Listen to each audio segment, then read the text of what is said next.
So, you've made your decision. Okay lang sa'yo na makulong ang nanay mo? Hindi po, Miss Tara. At kahit kailan po, hindi po magiging okay sa akin yun. And yet you're here. Yun po yung gusto ni nanay eh. Handa po siyang harapin kayo sa korte para hindi lang po masira yung pangarap ko.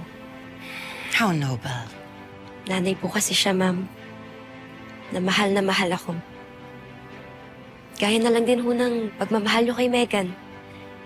Siguro naman po ganun din yung gagawin niyo, di ba? Lahat po gagawin niyo, magsasakripisyo po kayo kahit na ayaw ni Megan. Para lang po maabot niya yung mga pangarap niya. Miss Tara, nagmamakaawa ho ako. Tama na ho, please.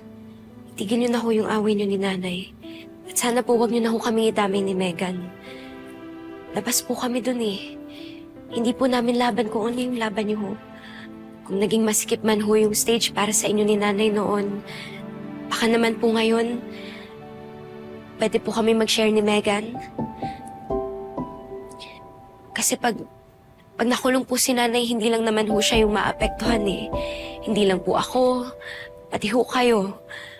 Si Megan, pati po yung buong Yumi.